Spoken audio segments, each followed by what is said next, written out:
My chat kept saying there was something behind me. I thought they were trolling until I checked the reflection in the surgical lamp. I've explored abandoned places all over Luzon, but nothing ever came close to the sheer silence of Clark Air Base Hospital. I went in alone after midnight, GoPro strapped to my chest and my live stream running. The operating room was my goal. I had read about it, how surgeons supposedly left mid-operation during an emergency evacuation. How bloodstains were still rumored to be on the tiles. Perfect content. When I reached the old O on the second floor, I was already sweating. The halls felt tighter than usual. Dust hung in the air like fog, and my footsteps echoed unnaturally loud. The room was just how I imagined. Rusty tools scattered on a metal tray, broken surgical table in the center, and above it all, a massive, cracked surgical lamp, like an eye hanging from the ceiling. I set my phone up on a tripod, angled at the table. Hundreds of people were watching the stream. Mostly locals and horror fans from the US comments were flying. Greater than creepy AF. Looks like Silent Hill. Turn off your flashlight. Let's see how dark it gets. I laughed and indulged. The room dropped into pitch black. All I had was the glow of the phone screen and the eerie blue-gray reflection bouncing off the surgical lamp. I sat on the edge of the table and started telling ghost stories from past explorations. Then a comment popped up, greater than who's that behind you. I paused. Don't start. That again, I said, rolling my eyes by. More comments followed fast, flooding the chat.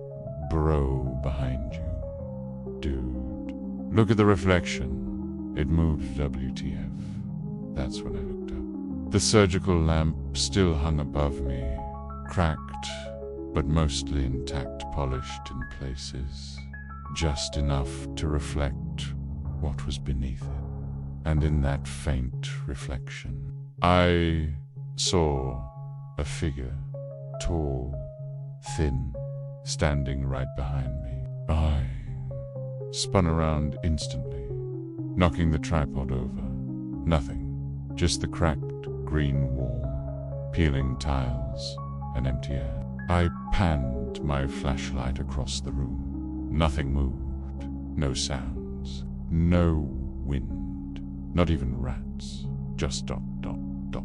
The one that crawls under your skin and whispers, "You're not alone." I laughed nervously and picked up the camera. "You guys are getting good at freaking me out," I said, though my voice was shaking. One viewer posted a screenshot in the chat. I shouldn't have looked at it. In the still frame, the figure was clearer than it should have been. It had no eyes. Its face was long and sagging, like melted wax, and its hands were on my shoulders. I didn't feel anything. I knew deep in my chest I wasn't alone anymore. I packed up quickly, didn't even finish the stream properly. Just the phone in my bag and booked it down the stair. Every floor creaked behind me, not beneath me, behind me. It sounded like someone walking just one step behind, matching my pace, following. When I got outside, I didn't look back. The next day, I checked the raw footage. There was something I hadn't noticed in the moment. Right after I turned the flashlight off, and the screen went dark. The audio picked up a soft sound, a whisper, clear as day, right next to the mic. Greater than lie down. It's not over yet. I never went back to Clark Hospital, but sometimes during my streams, viewers still comment, greater than there's something behind you again. Look in the lamp. He's back. And I know no matter where I go, it followed me. It was supposed to be a dare, but when the morgue freezer door slammed shut and locked on its own, there was no way in and no way out. We were a small group of amateur ghost hunters. Nothing professional, just 3 friends with a cheap camera, an EMF reader from Lazada, and too much confidence. Bet that night we decided to explore Clark Air Base Hospital. We'd heard the story snurses in the windows, phantom footsteps, unexplained screams. But we weren't afraid. We were looking for proof. The morgue was our final stop. We had entered the hospital through a broken fence in the back. It was humid outside, but the second we passed through the morgue doors, the air turned sharper, naturally cold. The room still had the body drawers lining the walls, metal rusted, some hanging half open, like something had forced them out from the inside. The walls were peeling, and the smell was stale, like mildew, and something faintly coppery beneath it.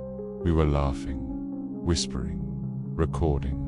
It felt more like a spooky adventure than anything truly dangerous. Then, Mark pointed at one of the larger freezer drawers, still intact, near the back wall.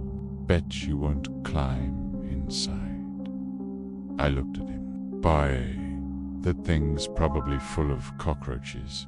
Come on, 5 minutes. Full. The vlog, eh? Our other friend, Dex, was already aiming the camera. It's for content, bruh. I rolled my eyes and walked over, like it was being refrigerated, though obviously there hadn't been electricity in that building for decades. The steel felt colder than it should, freezing. Actually, I pulled the drawer out fully. It squealed on its hinges. Empty, but the space inside was just large enough for someone to lie down. No padding, just cold metal. I hesitated for a second, but pride got the better of me. I crawled in, laughed, and gave a thumbs up. The drawer slid back in, pitch black. Immediately, I felt the walls around me grow tighter, colder, like the air had weight. I could hear the muffled sound of Dex talking outside, making dumb jokes for the video. Then silence, and then slam. The heavy freezer door outside. The drawer slammed shut. I jerked in surprise, hitting my head on the ceiling. Okay, not funny, guys, I shouted. Open it. Nothing. I pushed with my arms. Nothing moved. I kicked at the drawer. The metal didn't budge. Then I heard something breathing inside the drawer. With me, it wasn't mine. Harder. It was slow, raspy-like. Someone was exhaling right by my ear. Guys, open the door. Now, panic clawed at my chest. I kicked again. Still nothing. Outside, I heard frantic voices, shouting. Greater than it's locked. It's stuck. I kept shouting, screaming, pounding by. And then I heard something else. A whisper from inside the drawer, greater than you shouldn't have come here. My heart froze. I started kicking again, frantically, thrashing desperate for air, light, anything. Suddenly the drawer flew open. I scrambled out, gasping. Dex and Mark were pale, sweating, greater than bro. It wouldn't open, Dex said, shaking. We pulled, we kicked it, we even tried a crowbar from the hallway. It just ... There was no lock, no reason it should have sealed itself shut. No latch, but there on the inside of the steel drawer I had just climbed out of was something we had seen before. Scratches, not rust, not old. Fresh, deep scratches in the steel, like fingernails, or were. We left immediately, didn't bother with a sign-off video, didn't upload the footage. I haven't gone ghost hunting since, but I still have the footage.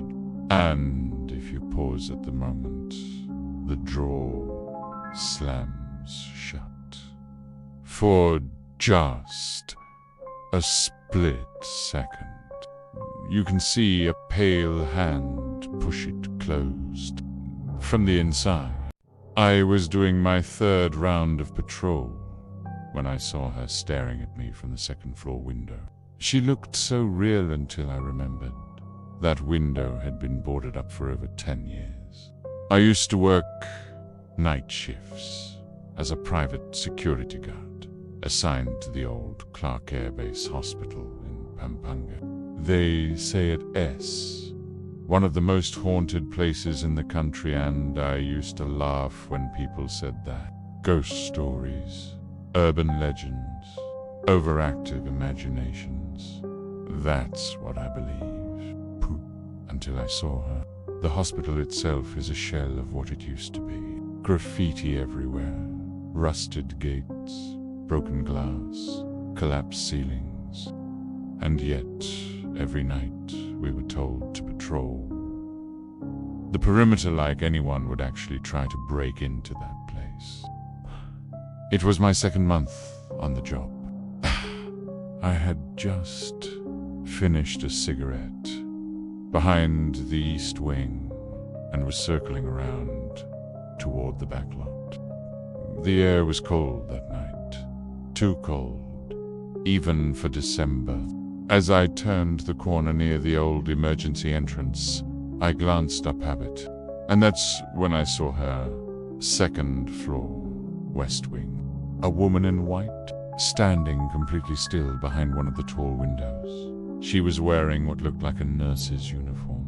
Old-fashioned, white dress, cap, hair tied neatly back. She wasn't moving, just looking down at me. At first, I thought maybe someone got inside. A squatter, or maybe some ghost hunting teenagers playing dress-up. So I radioed it. In control, I've got visual movement on the second floor, west wing window. Possible intruder. There was a pause. Second floor, west wing. Sir, that size completely sealed. Boarded up since 2009. I stared back up at the window. Still there. Still watching. The thing is, she didn't blink. Her head tilted slightly to the side, like she was studying me. Like I was the one who didn't belong. I stepped back, trying to make sense of it. Was this a prank? A mannequin? That's when the motion sensor light near the base of the wall flickered on.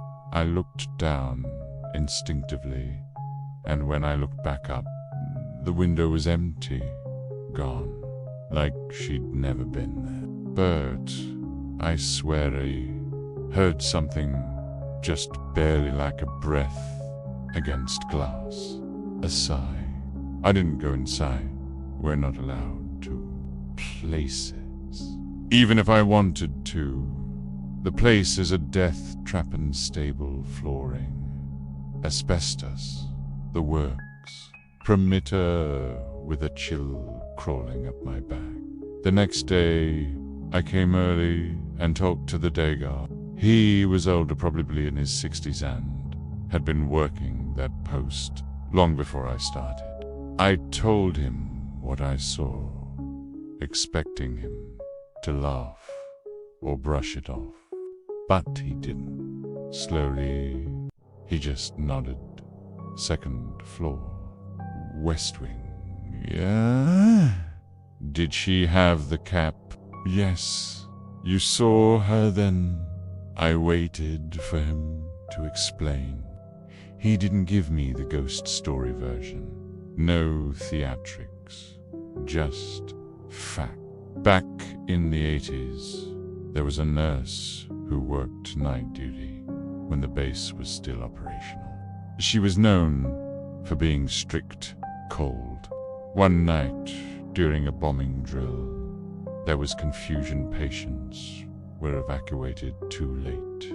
Some say she locked herself in a room with them to keep them calm, but they didn't make it out. The wing collapsed. They say she still watches over the building, waiting for someone to finish her rounds. That night, during my shift, I kept my eyes down. Didn't look up at the windows. But at exactly 3:11 a.m., my walkie crackled loud enough to make me jump. Just static. Then, underneath it, a sound. Not a voice. A soft knock. 3 slow taps, like fingernails on glass. I looked up before I could stop myself. And there she was, again, only this time she was smiling. A wide, unblinking, unnatural smile, like she was proud of me. Like I had passed some kind of test. I don't work there anymore. Took a job guarding a mall in Quezon City. They call me a coward for leaving, but I don't care, because sometimes when I close my eyes at night, I still see her face, watching me from behind